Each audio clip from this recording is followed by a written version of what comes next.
Hello students, electric charges and fields के MCQ. और इससे पहले मैं आपके पार्ट 3 बना चुका हूं, जिसमें मैं क्वेश्चन 47 तक आपको मैंने करा दिए थे। उससे आगे कंटिन्यू करते हैं। ये पार्ट 4 है। द सरफेस 48 से करते हैं। The surface considered for Gauss law is called. तो याद करिए कि जो हम गॉस लॉ में जब electric field intensity find out करते थे तो एक सरफेस ड्रॉ करते थे। उस सरफेस को हम क्या बोलते थे? Gaussian surface. क्लोज सरफेस बोल रहा है, स्पेरिकल सरफेस, प्लेन सरफेस और गॉसियन सरफेस। तो गॉसियन सरफेस, इसलिए 48 का सी चॉइस। 49 पढ़ते हैं। Charge on conducting metal sphere is present on the surface of sphere, inside the sphere, outside the sphere, both inside and outside the spear.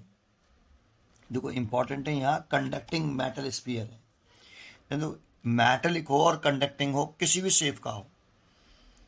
यहाँ पे तो spear दे रखा है, लेकिन अगर मैं ये कह रहा हूँ कि कंडक्टिंग स्पीयर है, कंडक्टिंग है, किसी भी शेप का हो, किसी भी कंडक्टर को हम चार्ज देते हैं तो सारा के सारा चार्ज उस कंडक्टर के आउटर सरफेस पर डिस्ट्रीब्यूट होता है।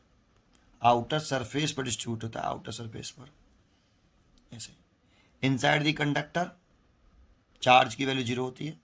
Inside the conductor electric field zero होता है, बट पोटेंशियल जीरो नहीं होता। पोटेंशियल इनसाइड भी कितना होता है? सरफेस के पोटेंशियल के इक्वल होता है। सरफेस के पोटेंशियल के इक्वल होता है। इसीलिए चॉइस इसमें लिख सकते हो कि सारा चार्ज आउटर सरफेस पर डिस्ट्रीब्यूट होता है, लिख सकते हो on the surface of the sphere. ये ठीक है। इनसाइड द स्फीयर तो होता नहीं, आउटसाइड द स्फीयर भी नहीं, both inside and outside the sphere ये भी नहीं, on the surface of the sphere. इसीलिए इसका 49 का a choice is correct. 50 question देखते हैं। Charge Q is kept the sphere 5 centimeter first, then it is kept a cube 5 centimeter side. Outgoing the flux will be। तो देखो ये कह रहा है कि एक स्पीयर है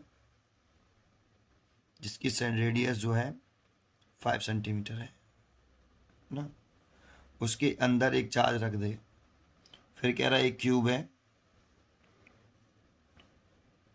और उसकी साइड 5 सेंटीमीटर है, ऐसे 5 सेंटीमीटर साइड है। उसके इनसाइड भी कैपिटल क्यू चार्ज रखे, कैपिटल क्यू रख रहा है, ऐसे ऐसे। तो क्वेश्चन में कह रहा है आपसे कि charge Q is kept in a sphere of 5 centimetre first, then it is kept in cube of 5 centimetre. The outgoing flux is.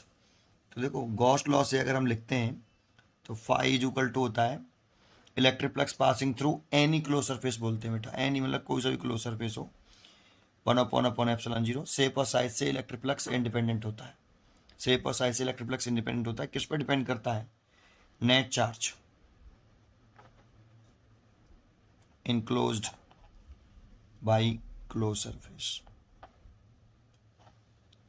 किसी भी सरफेस से, किसी भी क्लोज सरफेस से पास होने वाला जो इलेक्ट्रिक फ्लक्स है वो केवल और केवल डिपेंड कर रहा है net charge enclose by close surface पर। Electric flux passing through any close surface बोलते हैं। तो इलेक्ट्रिक फ्लक्स शेप और साइज से इंडिपेंडेंट है। केवल किस पर डिपेंड करेगा कि उस जो क्लोज सरफेस है उसके इनसाइड कितना चार्ज है, नेट चार्ज कितना है। तो इसके इनसाइड भी कैपिटल क्यू चार्ज है, इसके अंदर भी कैपिटल क्यू चार्ज है। तो इससे पास होने वाला इलेक्ट्रिक फ्लक्स 1/एप्सिलॉन जीरो इंटू कैपिटल क्यू, और इससे भी पास होने वाला इलेक्ट्रिक फ्लक्स 1/एप्सिलॉन नॉट इंटू कैपिटल क्यू। तो दोनों से पास होने वाला इलेक्ट्रिक फ्लक्स सेम होगा। तो कह रहा है more in case sphere, more in case cube, same in both case और इंफॉर्मेशन इनकम्प्लीट। तो सी 50 का C question, same in both case. 51 read करते हैं। तो 51 क्या क्या कह रहा है? एक स्पीयर है, enclose an electric dipole with in it. तो एक क्लोज सरफेस है, स्पीयर है ऐसे, ये स्पीयर बोल रहा है, और इसके अंदर एक डायपोल, इलेक्ट्रिक डायपोल क्या होता है? सेम मैग्नीट्यूड का और अपोजिट साइन के, दो चार्जेस एक दूसरे से स्मॉल डिस्टेंस पर प्लेस्ड हों, तो उस अरेंजमेंट को हम इलेक्ट्रिक डाइपोल बोलते हैं। और इस इलेक्ट्रिक डाइपोल को एक स्फीयर के अंदर इनक्लोज कर लिया है। The total flux across the sphere is, तो देखो अभी मैंने आपको गॉस थ्योरम बताई कि फाई जो होता है किसी भी क्लोज सरफेस से पास होने वाला जो इलेक्ट्रिक फ्लक्स है 1/ε0 net charge enclose by close surface. अब इसके अंदर नेट चार्ज निकालें, इसके अंदर इनसाइड जो चार्ज है 1/ε0 नेट चार्ज अगर निकालते हैं इनसाइड द क्लोज सरफेस तो कितना हुआ, प्लस का क्यू और माइनस का क्यू, तो टोटल चार्ज 0 है, तो इलेक्ट्रिक फ्लक्स कितना हुआ 0, ये कैंसिल हो जाएगा। Net charge enclose by the close surface 0 है, तो इलेक्ट्रिक फ्लक्स कितना 0, इसीलिए चॉइस होगी इसकी 0, half that due to single charge, double that due to single charge, dependent on the position of the dipole, इसलिए 0। 51 का ए, 51 का ए, 51 ए की का चॉइस होगी ए। अब इसके बाद 52 क्वेश्चन रीड करते हैं। तो देखो 52 क्वेश्चन देखिए क्या लिख रहा है। एक चार्ज है cube placed at the centre of the cube, what is the electric flux passing through the cube, नहीं कहा, वन ऑफ इट्स फेस का है ना, इस पे ध्यान रखना। उसने क्वेश्चन पूछा क्या है, क्वेश्चन में है कि एक क्यूब है ऐसे और उसके सेंटर पर चार्ज प्लेस्ड है क्यूब, उस क्यूब के सेंटर पर एक चार्ज प्लेस कर रहा है यहाँ, और वो होल क्यूब से इलेक्ट्रिक फ्लक्स पास होने की नहीं कह रहा, उसकी किसी भी एक सरफेस से कितना इलेक्ट्रिक फ्लक्स पास होगा, एक फेस से कितना होगा ये पूछ रहा है ना, एक फेस से पूछ रहा है बेटा, one of its faces, electric flux passing through one of its faces, whole cube से नहीं पूछ रहा। अगर होल क्यूब से पूछता तो गॉस थ्योरम से पहले पूरे पूरे क्लोज सरफेस से कितना इलेक्ट्रिक फ्लक्स पास होगा, electric flux passing through in whole cube में से कितना पास होगा, तो लिखेंगे phi is equal to 1/ε0 into कितना नेट चार्ज क्लोज्ड है क्यू, तो क्यू, और ये पास हो रहा है 6 फेस से, इतना जो फ्लक्स है वो 6 फेस से पास हो रहा है, इस वाले फेस से भी पास हो रहा है, इससे भी पास हो रहा है, इससे भी पास हो रहा है, इससे भी पास हो रहा है, और इसके पीछे वाले फेस से और आगे वाले फेस से भी हो रहा है, इस वाले फेस से भी होगा, इससे भी होगा, ऊपर वाले से भी होगा, नीचे वाले से, और आगे वाले फेस और पीछे वाले फेस, चारों तरफ इलेक्ट्रिक फील्ड लाइंस निकलेंगी, चारों तरफ ऑल डायरेक्शन में, सॉरी चारों तरफ नहीं, ऑल डायरेक्शन में इलेक्ट्रिक फील्ड लाइंस निकलेंगी, तो इस फ्लक्स 6 फेस से पास होगा, ठीक है। लेकिन एक फेस से 6 फेस से इतना, तो एक फेस से पूछ रहा है, वन फेस से कितना होगा, अगर 6 फेस से इतना है तो एक फेस से पास होने वाला फ्लक्स होगा 6 फेस से इतना, तो एक फेस से निकालें तो 1/6ε0 इंटू क्यू, एक फेस से इतना इलेक्ट्रिक फ्लक्स पास होगा, तो इसकी चॉइस होगी ये। 52 का देखते हैं कौन सी चॉइस दे रखी है इसने, ए, Q/6ε0, तो यही चॉइस हो गई 52 का ए, तो 52 ए का ए इज राइट आंसर, है ना। क्वेश्चन नंबर 53 देखते हैं। 53 क्या है, क्या कह रहा है देखिए, according to Gauss law electric field of an infinitely long straight wire is proportional to, infinitely long straight wire है वो प्रोपोर्शनल टू है आर के 1/r² के 1/r³ के 1/r के। तो देखो आपने पढ़ा हो फॉर्मूला कि मैं यहाँ करता हूँ इसको, कि अगर कोई वायर हो, वायर कह रहा है ना, infinity long straight wire, important है वायर कह रहा है, तो इस पर ये चार्ज है ऐसे, इस पर लीनियर चार्ज डेंसिटी आती है लैम्डा कूलाम पर मीटर ऐसे, और आपको याद हो इससे आर डिस्टेंस पर अगर हम इलेक्ट्रिक फील्ड निकालते थे due to a long straight का चार्ज वायर, तो फॉर्मूला लर्न होना चाहिए आपको, E is equal to 1/4πε0 2 λ/r, 1/4πε0 2 λ/r, तो E का यहाँ R के साथ जो रिलेशन है वो इस तरह से है ऐसे। सो हम चॉइस टिक कर सकते हैं इसमें, ए तो नहीं है, बी भी नहीं है, सी भी नहीं है, डी है, 53 का डी, ये 53 का डी, 53 का D, D is a correct answer. ठीक है, इतना रिलेशन है। तो 53 हो गया आपका, डी चॉइस हो गई। अगर हम आगे चलें 53 से, तो 54 रेडी करिए। एक चार्ज है cube microcoulomb placed at the centre of the cube of side 0.1 metre. तो देखो जो 54 कह रहा है कि इसमें एक क्यूब है और उसकी साइड है आपकी 0.1 मीटर और चार्ज प्लेस्ड है सेंटर पर, कितना, क्यूब माइक्रोकुलाम है, इस पे ध्यान दो, माइक्रोकुलाम पर। Then electric flux diverging from each face of the cube is, each मतलब एक फेस से पूछ रहा है। Electric flux diverging from each face, each मतलब किसी भी एक फेस से ऑफ दिस क्यूब। तो अभी मैंने आपको बताया था यहाँ पे 6 फेस से पूछता, पूरे होल क्यूब से पूछता तो इतना था, लेकिन एक फेस से पूछ रहा है इसलिए इतना आएगा। लेकिन यहाँ इंपॉर्टेंट ये है कि उसने क्यूब माइक्रोकुलाम कहा है, और जो एप्सिलॉन जीरो होता है वो ऐसे सिस्टम में वैल्यू पुट करते हैं हम, और इसे कूलाम में चेंज कर लेना है बस। साइड से तो इंडिपेंडेंट होता है, शेप और साइज से तो इंडिपेंडेंट होता है इलेक्ट्रिक फ्लक्स।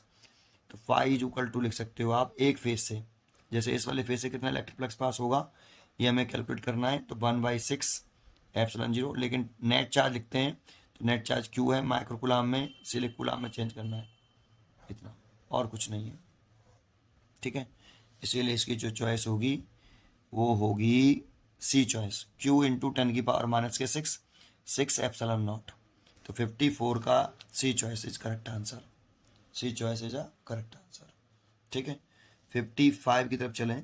क्वेश्चन नंबर 55 है, देखिए, एक an electric charges Q is placed at one of corner of cube of side A, the electric flux on one of its face will B. देखो ये cube वाले question अगर आपको नहीं आते हो तो Gauss law by Sandeep sir lecture number 8 अगर आप सर्च करोगे तो लेक्चर नंबर 8 में मैंने आपको ये इलेक्ट्रिक फ्लक्स एक फेज से कितना पास होता है, होल क्यूब से कितना पास होता है, चार्ज हम सेंटर पर प्लेस करें, कॉर्नर पर प्लेस करें, फेस के एक सेंटर पर प्लेस कर दें, एज पे कर दें, ये सारे मैंने समझाए हैं वहाँ पर। तो अभी तो ये पॉसिबल नहीं होगा, लेकिन मैं बता देता हूँ 55 कोशिश करता हूँ कि 55 कैसे होगा। अगर आपको डीपली समझना है तो वहाँ पर जाके समझ सकते हैं। An electric charge Q is placed at one of the corner of cube of side A. ठीक है, the electric flux on one of its face will be, कौन सी चॉइस है? तो चार्ज का प्लेस्ड है कॉर्नर पर और साइड ए है, तो अगर अब चार्ज हमने प्लेस किया है कॉर्नर पर ऐसे,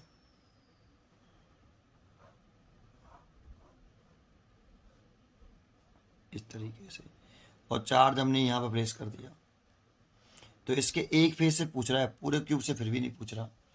तो जानते हो अगर हम इस चार्ज को ये सरफेस पर लाई कर रहा है तो इसमें गॉस थ्योरम लगाएंगे तो हम तो net charge enclose by close surface कहते हैं। तो इस चार्ज को इनक्लोज करने के लिए हमें इसके साथ 7 क्यूब और लगाने पड़ेंगे, एक क्यूब तो यही है, तो ये 7 क्यूब और अरेंज करने पड़ेंगे जिससे ये चार्ज सेंटर पर आ जाए और बड़ा एक क्यूब बन जाए। तो इसीलिए ये 8 क्यूब का ये जो क्यूब है वो 1/8 पार्ट है। सो इससे जो इलेक्ट्रिक फ्लक्स पास होगा, पहले पूरे क्यूब से, पूरे होल क्यूब से इलेक्ट्रिक फ्लक्स पास होगा, वो 1/8 एप्सिलॉन नॉट इंटू क्यू होगा। ये तो होल क्यूब से हुआ, होल क्यूब मतलब इस पूरे क्यूब से इतना इलेक्ट्रिक फ्लक्स पास हो रहा होगा। लेकिन इसके एक कोई सी भी एक फेज से इलेक्ट्रिक फ्लक्स पूछ रहा है, एक फेज से कितना होगा? तो जानते हो इसमें से 6 फेस होते हैं इस क्यूब में, 6 फेस, लेकिन 6 फेस में से 3 फेस से इलेक्ट्रिक फ्लक्स जो होगा वो 0 होगा, और 3 फेस से ये वाला इलेक्ट्रिक फ्लक्स पास हो रहा होगा। ये इलेक्ट्रिक फ्लक्स केवल 3 फेस से पास हो रहा होगा, 3 फेस से पास होने वाला इलेक्ट्रिक फ्लक्स जो है वो 0 होगा। 3 फेस से 0 क्यों होगा? तो जिस फेस से ये कॉर्नर, जिस कॉर्नर पे ये चार्ज रखा है, तो ये चार्ज जिस फेस से मीट कर रहा होगा, मतलब जो ये कॉर्नर है वो जिस फेस से मीट कर रहा होगा, 3 फेस से मीट करेगा, उस फेस के इलेक्ट्रिक फील्ड जो होगा वो पैरेलल होगा प्लेन के। इस ये जो चार्ज है वो जिस फेस से मीट करेगा उस फेस के प्लेन के पैरेलल होगा इलेक्ट्रिक फील्ड इस चार्ज की वजह से। और प्लेन के पैरेलल होगा तो एरिया की डायरेक्शन प्लेन के परपेंडिकुलर बाहर की तरफ होती है, तो उस वाली सिचुएशन में फाई बराबर ई ए कॉस 90, तो इसीलिए फ्लक्स जीरो हो जाएगा। कौन से फेस से? जो चार्ज से इस वाले चार्ज से मीट करेंगे 3 फेस, उससे इलेक्ट्रिक फील्ड इस चार्ज की वजह से उस फेसेस पर इलेक्ट्रिक फील्ड उसके प्लेन के पैरेलल और एरिया की डायरेक्शन प्लेन के परपेंडिकुलर होती है। सो थीटा 90 डिग्री आएगा ई और ए के बिटवीन, तो फ्लक्स जीरो हो जाएगा। तो 3 फेस से जीरो होगा, 3 से पास होगा। तो ये 6 फेस में से इतना इलेक्ट्रिक फ्लक्स केवल 3 से पास हो रहा है, तो एक फेस से कितना पास होगा वो निकालें।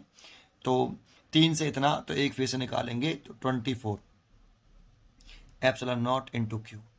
अगर आपको ये और समझना है तो सर्च करिए Gauss law by Sandeep sir search कर लेना, या फिजिक्स एसपीसी संदीप सर, और लेक्चर नंबर ये 8 है। वहाँ पे मैंने पूरा लेक्चर क्यूब के ऊपर ही समझाया है, ठीक है। तो क्वेश्चन नंबर आपका 55 है, उसकी चॉइस है डी, तो 55 का हम डी चॉइस करेक्ट कर सकते हैं, ठीक है। अगला क्वेश्चन देखते हैं। अगला क्वेश्चन है आपका 56 क्वेश्चन क्या कह रहा है देखिए।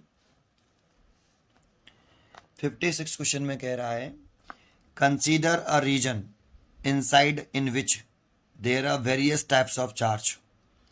एक कंसीडर करिए एक रीजन, उसमें बहुत सारे टाइप्स के चार्जेस हैं, बट मतलब प्लस के भी हैं माइनस के भी हैं, but total charge is zero. लेकिन उस रीजन में टोटल चार्ज कितना है? जीरो है। At point outside the region, तो एक आपको कह रहा है कि एक रीजन कंसीडर कर लीजिए, जैसे ये रीजन है, उसमें वेरियस टाइप के चार्जेस हैं, बट उन सब का जो चार्जेस का सम है, टोटल चार्ज है, वो जीरो है। और आउटसाइड वाले पॉइंट की बात कर रहा है। क्या कह रहा है? The electric field at point outside the region the electric field is necessary zero. ये कोई ज़रूरी नहीं है। जैसे एक एग्जांपल तो यही है कि डायपोल होता है, देखो इसके अंदर अगर हम एक डायपोल रख दें, ये माइनस के क्यू, ये प्लस के क्यू, तो सम ऑफ चार्जेस तो जीरो हो गया। लेकिन आउटसाइड एक्सियल पोजीशन पर यहाँ पर इलेक्ट्रिक फील्ड जीरो होता है क्या ड्यू टू एक्सियल पोजीशन? नहीं होता, तो ये कोई ज़रूरी नहीं है बेटा, इसीलिए ये चॉइस तो रॉन्ग है A. The electric field is due to dipole movement of the charge distribution only. Electric field is due to dipole movement of charge distribution only. समझ में नहीं आया? सी चॉइस पढ़ते हैं। The work done to move a charge particle along a close path, important है close path. Work done to move a charge particle along close path away from the region will be zero. देखो अगर आप इस reason से बाहर आ गए, यहाँ जैसे यहाँ आ गए, ये तो यहाँ पे तो चार्ज प्लेस्ड है, तो यहाँ पे इलेक्ट्रिक फील्ड जीरो नहीं है, और इलेक्ट्रिक फील्ड जीरो नहीं है, तो यहाँ पे अगर कोई चार्ज पार्टिकल मूव करता है, लेकिन किस पाथ में कर रहा है? क्लोज पाथ में। तो इलेक्ट्रिक फील्ड है, तो कौन सा फोर्स होगा? Electrostatic force. जो चार्ज पार्टिकल मूव कर रहा है उसमें कौन सा फोर्स लगेगा? Electrostatic force. यहाँ इलेक्ट्रिक फील्ड है कि नहीं? यहाँ इलेक्ट्रिक फील्ड है। अगर इसके अंदर टोटल चार्ज जीरो है तब भी आउटसाइड इलेक्ट्रिक फील्ड हो सकता है। अगर इलेक्ट्रिक फील्ड है, इलेक्ट्रिक फील्ड जीरो नहीं है, सॉरी इलेक्ट्रिक फील्ड जीरो नहीं है, इलेक्ट्रिक फील्ड है, तो अगर कोई चार्ज पार्टिकल यहाँ मूव करेगा तो उस पर इलेक्ट्रोस्टैटिक फोर्स लगेगा। और इलेक्ट्रोस्टैटिक फोर्स जो होता है वो कंजर्वेटिव फोर्स होता है। कौन सा होता है? Conservative force. और आपने कंजर्वेटिव फोर्स की डेफिनेशन पढ़ी हो तो उसमें कहा जाता है कि क्लोज पाथ में किया गया वर्डन, कंजर्वेटिव फोर्स द्वारा क्लोज पाथ में या राउंड ट्रिप में किया गया वर्डन ऑलवेज जीरो होता है। सो इसीलिए वर्डन कितना हुआ? जीरो। तो ये राइट चॉइस है। इसमें भी वर्डन जीरो बोल रहा है outside the region. The work done to move a charge particle along a close path है, away from the region will be zero. तो ये राइट चॉइस है। तो सी चॉइस इसकी करेक्ट है। 56 की सी चॉइस इज करेक्ट आंसर, है ना। तो 58 पढ़ते हैं हम, 57 पढ़ते हैं। 57 क्या कहता है? An electric field is uniform then electric lines of force are. तो आपने यूनिफॉर्म इलेक्ट्रिक फील्ड बनाई होंगी। कैसे बनाते हैं यूनिफॉर्म इलेक्ट्रिक फील्ड लाइन्स? एक से, फिर इसके जस्ट पैरेलल और डायरेक्शन सेम, फिर एक और इसके जस्ट पैरेलल और डायरेक्शन सेम। और दूसरी बात, ये जो गैप है, ये वाला गैप और ये वाला गैप इक्वल होना चाहिए। तो इसको बोलते हैं हम यूनिफॉर्म इलेक्ट्रिक फील्ड। तो ये यूनिफॉर्म इस वाले स्पेस में सब जगह पर इलेक्ट्रिक फील्ड की वैल्यू सेम होगी। तो इसीलिए इसकी जो चॉइस हो सकती है वो divergent electric lines of force are divergent, convergent, circular, parallel. तो D choice is correct answer. 57 का D is a correct answer. ठीक है, 57 का डी कैसा होगा, करेक्ट होगा, क्योंकि सारी इलेक्ट्रिक फील्ड लाइन्स कैसी हैं, एक दूसरे के पैरेलल हैं। चलिए आगे बढ़ते हैं। आगे है आपका 58। एक प्लेन है of surface area S is placed an electric field such that the direction of normal on the surface S makes an angle theta with the direction of electric field E. The electric flux through the surface is। तो ये देखो आपने ये पढ़ा है इस तरीके से, ये बना रखा है इसने 58। मैं आपको करके दिखाता हूँ यहाँ कि उसने एक इलेक्ट्रिक फील्ड बना रखा है। पहले से सरफेस एरिया ना लेते हैं, एज ए सरफेस बना रखा है एक सर्कल, और एरिया की डायरेक्शन से सरफेस एरिया, आप जब हम ए लिखते हैं ना, ए सरफेस एरिया ए, उसने एस लिख रखा है, S as a surface area. और इलेक्ट्रिक फील्ड जो बना रखा है उसने कुछ इस तरह से बना रखा है, ये इलेक्ट्रिक फील्ड है, ये इलेक्ट्रिक फील्ड है, यूनिफॉर्म इलेक्ट्रिक फील्ड बना रखा है उसने ऐसे, ऐसे, ये इलेक्ट्रिक फील्ड है। और इलेक्ट्रिक फील्ड की डायरेक्शन और एरिया की डायरेक्शन के बीच में जो एंगल दे रखा है वो थीटा दे रखा है ऐसे। तो आपने फॉर्मूला पढ़ा होगा कि phi is equal to electric flux is equal to E A, area लिखते हैं ए, उसने एस लिख रखा है इसलिए एस, और कॉस थीटा। या आपको याद हो कि जो फाई होता है वो electric flux, electric field intensity और सरफेस एरिया के डॉट प्रोडक्ट को बोलते हैं, और डॉट प्रोडक्ट खोलेंगे तो ई एस कॉस थीटा आएगा। यहाँ थीटा जो होता है, इस पे नाम पे ध्यान देना कि angle between electric field E and surface area S के बिटवीन एंगल होता है। ठीक है, तो इसीलिए इसको खोलेंगे तो ई और एस के बिटवीन एंगल थीटा है, तो E cos theta, E S cos theta. तो E S sine theta, E S cos theta, या जीरो, तो ई एस कॉस थीटा। और या फिर आप ऐसे समझ सकते हो, जो स्टैंडर्ड डेफिनेशन है इसकी, कि जो इलेक्ट्रिक फ्लक्स निकालते हैं वो सरफेस एरिया लिखते हैं यहाँ, और इलेक्ट्रिक फील्ड लिखते हैं वो प्लेन के परपेंडिकुलर लिखते हैं, electric field intensity perpendicular to the plane, ऐसे इनटू। अब इलेक्ट्रिक फील्ड परपेंडिकुलर प्लेन लिखते हैं तो एरिया तो हो गया एस, और इलेक्ट्रिक फील्ड लिखना है प्लेन के परपेंडिकुलर, तो इसका ये जो है प्लेन है वो ये है, ये इसका प्लेन है, ये इसका प्लेन है, और इलेक्ट्रिक फील्ड प्लेन के परपेंडिकुलर लिखनी है तो इसका कंप्यूट करना पड़ेगा इलेक्ट्रिक फील्ड का, तो ये आएगा ई कॉस थीटा। इस इलेक्ट्रिक फील्ड का कंप्यूट कर लो तो ये आ गया ई कॉस थीटा। ये इलेक्ट्रिक फील्ड हो गया प्लेन के परपेंडिकुलर वाला। सो इसे लिख सकते हैं हम फाई बराबर कितना आ गया, ई एस कॉस थीटा, ऐसे भी समझ सकते हो। ठीक है, तो चलिए आगे बढ़ते हैं। इसीलिए इसकी चॉइस हो गई सी। ये क्वेश्चन है आपका 58, उसकी चॉइस है C is a correct answer. ठीक है, 59 की तरफ चलते हैं। In which of the following cases the electric field strength is independent of distance. In which the following cases the electric field strength is independent of distance due to point charge. तो देखो point charge वाले case में आपने पहले पढ़ लीजिए, due to point charge है, due to line charges है, due to the spherical charge है, due to the infinite flat sheet of charges है।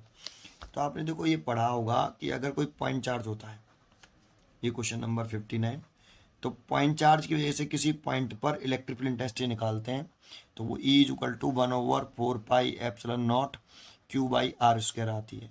तो देखो ये तो ई इस डिस्टेंस के साथ कैसा रिलेशन दिख रही है, पॉइंट चार्ज में तो ऐसा रिलेशन है, ये पॉइंट चार्ज में रिलेशन हो गया एक। दूसरा उसने बोला लाइन चार्ज, अगर लाइन चार्ज लें ऐसे तो इस पर लीनियर चार्ज डेंसिटी होती है ऐसे, और लीनियर चार्ज डेंसिटी, तो इसकी एल लेंथ पर अगर चार्ज निकालें, एल लेंथ पे कितना चार्ज है, तो ये एल लेंथ पे चार्ज होता है lambda L, q is equal to lambda L. और इससे आर डिस्टेंस पर अगर हम इलेक्ट्रिक फील्ड इंटेंसिटी निकालें तो वो इलेक्ट्रिक फील्ड इंटेंसिटी आती है 1/4πε0 2 लैम्डा बाई आर। तो ये इलेक्ट्रिक फील्ड भी इस आर के साथ इनवर्स रिलेशन रख रही है, ऐसे ये लाइन चार्ज में होता है ऐसे। और तीसरा कह रहा है आपसे due to the spherical charge, अगर हम स्पेरिकल चार्ज ले लें, जैसे स्पेरिकल कंडक्टर ले लें ऐसे, और इसको चार्ज दे दें कि इसको चार्ज दे दिया, स्पेरिकल कंडक्टर है ऐसे बेटा क्यू, और इसके सेंटर से आर डिस्टेंस पर आउटसाइड इलेक्ट्रिक फील्ड इंटेंसिटी निकालें तो ई इज इक्वल टू आता है 1/4πε0 Q by small R square. Surface में निकालते हैं सरफेस तक की डिस्टेंस आती है और इनसाइड जीरो होता है, तो ई भी यहाँ पे भी आर स्क्वायर के आउटसाइड ऐसा रिलेशन रख रहा है। तो और डी चॉइस दे रखी है due to the infinite flat sheet of charge. अगर फ्लैट सीट ऑफ चार्ज ले लेते हैं इनफाइनाइट, तो उसके लिए एक फ्लैट सीट ले लेते हैं ऐसे, एक फ्लैट सीट ले ली, इस पे सरफेस चार्ज डेंसिटी होती है सिग्मा, और इसका एरिया अगर ए है और ए एरिया में ये चार्ज डिस्ट्रीब्यूट है। अगर ए एरिया में इनफाइनाइट बोला है तो हम इन्फिनिटी को छोड़ें, हम केवल ए एरिया में कितना चार्ज डिस्ट्रीब्यूट है सिग्मा, चार्ज डिस्ट्रीब्यूटर लेट कर लिया क्यू, तो लिख सकते हैं Q is equal to sigma A. और इसकी वजह से इलेक्ट्रिक फील्ड इंटेंसिटी निकालते हैं तो वो सरफेस के परपेंडिकुलर आती है। इस इलेक्ट्रिक फील्ड जो सीट है उसके सरफेस के प्लेन के परपेंडिकुलर पॉजिटिव है तो अवे आती है डायरेक्शन, उसकी वैल्यू होती है सिग्मा डिवाइड बाई 2ε0। तो ये डिस्टेंस आर से कैसी है, इंडिपेंडेंट है। E is independent of r, E is independent of r, तो ये आर से इंडिपेंडेंट होती है, इसमें आर नहीं है। तो चॉइस जो होगी वो पूछ रहा है कि जो इलेक्ट्रिक फील्ड स्ट्रेंथ है वो इंडिपेंडेंट है डिस्टेंस से, तो infinite flat sheet of charge, D choice is correct answer. तो 59 का जो है डी है आंसर। जानते हो मैं पूरा क्यों बताया, क्योंकि क्वेश्चन कभी कभी आता है कि पॉइंट चार्ज है तो उसकी भी डिस्टेंस से क्या रिलेशन है, तो ऐसा रिलेशन है। लाइन चार्ज है उसका रिलेशन क्या है डिस्टेंस के साथ, तो ऐसा रिलेशन है। स्पेरिकल चार्जेस है, स्पेरिकल चार्ज है कंडक्टर पर, तो उसमें डिस्टेंस के साथ कैसा रिलेशन है, तो ऐसा रिलेशन है। यहाँ इंडिपेंडेंट है, ई से इंडिपेंडेंट है, तो इसको ऐसे लिख सकते हो आप, E directly proportional to r की पावर 0। किसकी पावर 0 होती है, उसकी वैल्यू 1, और इसको बोलते हैं इंडिपेंडेंट होना। चलिए आगे बढ़ते हैं क्वेश्चन नंबर 60। अगर क्वेश्चन नंबर 60 पे ध्यान दें, एक सिलेंडर है जिसकी रेडियस आर है, लेंथ एल है, placed a uniform electric field E parallel to the cylinder axis, the total flux through the surface of the cylinder is given by. कितना टोटल फ्लक्स पास होगा ये पूछ रहा है। ये क्वेश्चन नंबर आपका 60 है कि देखो इसने कहा है कि एक सिलेंडर ले लीजिए जिसकी रेडियस आपकी आर हो, ये रेडियस आर है, और लेंथ एल हो, लेंथ एल है, और इलेक्ट्रिक फील्ड जो है वो इसके एक्सेस के पैरेलल है, ये एक्सेस हो गई इसकी, ये एक्सेस है, और इसी के इलेक्ट्रिक फील्ड पैरेलल है, ऐसे यूनिफॉर्म इलेक्ट्रिक फील्ड है, ऐसे बना दिया मैंने, देखो ये ऐसे। तो होल सिलेंडर से कितना इलेक्ट्रिक फ्लक्स पास होगा ये पूछ रहा है, बस इतना ही क्वेश्चन है।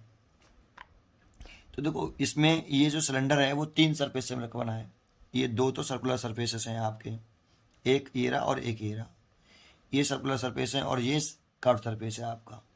तो पहले सरफेस का अगर एरिया की डायरेक्शन दिखाएं ये वाला, तो सरफेस एरिया की जो डायरेक्शन होती है वो सरफेस के परपेंडिकुलर बाहर की तरफ होती है, डी ए ऐसे। और यहाँ पे इस सेकंड, ये तो फर्स्ट सरफेस हो गया स्पेरिकल सर्कुलर, और ये सेकंड सर्कुलर सरफेस की तरफ देखें, ये सर्कुलर सरफेस होगा इसका, इसकी वजह से एरिया की डायरेक्शन दिखाएं तो सरफेस के परपेंडिकुलर बाहर की तरफ, दैट मीन्स डी ए ऐसे। और इसमें अगर हम सिलेंड्रिकल सरफेस पे एक स्मॉल एरिया दिखाएं तो इसकी डायरेक्शन सरफेस के परपेंडिकुलर बाहर की तरफ डी ए ऐसे। ये थर्ड सरफेस हो गया। तो टोटल फ्लक्स निकालना है फाई, तो तीनों सरफेस से निकालना पड़ेगा, फाई फर्स्ट, फाई सेकंड और फाई थर्ड।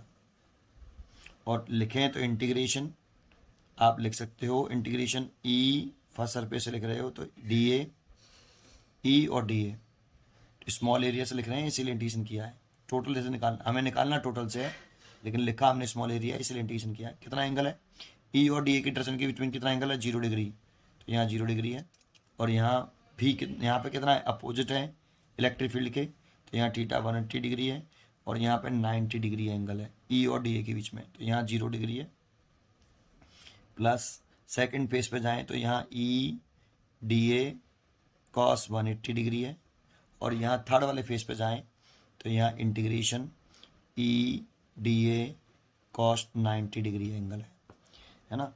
ये इस तरह से आप लिख सकते हो, ये फर्स्ट है, ये सेकंड है, और ये थर्ड है, ऐसे। तो देखो कॉस 0 की वैल्यू तो 1 हो गई, तो ये हो गया। और डी ए का इंटीग्रेशन करेंगे ना, तो डी ए किसका पार्ट है, फर्स्ट वाले पार्ट का, तो इसका टोटल एरिया निकल आएगा फर्स्ट वाले पार्ट का इंटीग्रेशन करने पर। डी ए ये फर्स्ट पार्ट का है डी ए, तो इसका इंटीग्रेशन करने पर ई आ गया, और डी ए की वैल्यू आ गई पाई आर स्क्वायर, और कॉस 0 की वैल्यू 1। ऐसे ऐसे डी ए सेकेंड पार्ट का एरिया, स्मॉल पार्ट का एरिया है, इसका इंटीग्रेशन करेंगे तो टोटल एरिया आएगा इसका, ठीक है। और कॉस 180 की वैल्यू -1 होती है, और इसका इंटीग्रेशन करने पे इसका भी एरिया जो आएगा वो पाई आर स्क्वायर ही आएगा। तो माइनस कॉस 180 की वैल्यू माइनस ई, और इसका इंटीग्रेशन करने पर ये पाई आर स्क्वायर, प्लस देखो कॉस 90 के लिए 0 जाती है, लेकिन इस डी ए का इंटीग्रेशन करने पर इस सिलेंड्रिकल का सरफेस एरिया आएगा बेटा, टोटल एरिया इस डी ए का इंटीग्रेशन करेंगे तो ई, और वैसे करके दिखा रहा हूँ, ये 2 पाई आर एल आएगा ऐसे, क्योंकि इसकी लंबाई एल दे रखी है यहाँ से यहाँ तक। लेकिन कॉस्ट 90 है, इसीलिए इसकी वैल्यू 0 हो जाएगी, तो ये पूरा ही 0 हो जाएगा। तो ये 0 हो गया, और ये इससे कैंसिल हो गया, तो इज इक्वल टू 0। तो इलेक्ट्रिक फ्लक्स कितना आया, 0। इसलिए इसकी चॉइस होगी, आप देखिए इसकी चॉइस है 0, डी 60 का डी, तो 60 का डी इज करेक्ट आंसर। 61 पढ़ते हैं, तो 61 पढ़िए, अच्छा क्वेश्चन है। A hemispherical surface of radius R, ये हेमी स्पेरिकल सरफेस है जिसकी रेडियस आर है, placed with its cross section perpendicular to the electric field is on figure. जो बेस है उसके परपेंडिकुलर इलेक्ट्रिक फील्ड लाइंस दे रखी हैं। The electric flux through the surface is, electric flux through the surface मतलब hemispherical surface से पूछ रहा है, मतलब आपका जो कर्व सरफेस है उससे कितना फ्लक्स पास हो रहा है ये पूछ रहा है, कर्व सरफेस से कितना फ्लक्स पास हो रहा है ना। तो कर्व सरफेस से पास होने वाला फ्लक्स देखते हैं, तो कैसे करेंगे इसको जरा देखते हैं। देखो ये क्वेश्चन नंबर 61 है, ये आपका एक उसने, ये तो बेस हो गया इसका, और ये आ गया स्पेरिकल सरफेस है ऐसे, ये स्पेरिकल सरफेस आ गया, और इस स्पेरिकल सरफेस के इलेक्ट्रिक फील्ड लाइन जो रखी हैं वो परपेंडिकुलर दे रखी हैं ऐसे, ऐसे दे रखी है। देखो ये स्पेरिकल सरफेस के पहले ये प्लेन सरफेस है, ये कौन सा सरफेस है, ये वाला, ये प्लेन सरफेस होगा, और ये होगा कर्व सरफेस, और इसी सरफेस से पास होने वाला इलेक्ट्रिक फ्लक्स पूछ रहा है, वो फाई कर्व सरफेस से पूछ रहा है, और ये प्लेन सरफेस है, फाई प्लेन सरफेस। तो ये दो सरफेस से मिलकर बना है, तो total electric flux passing through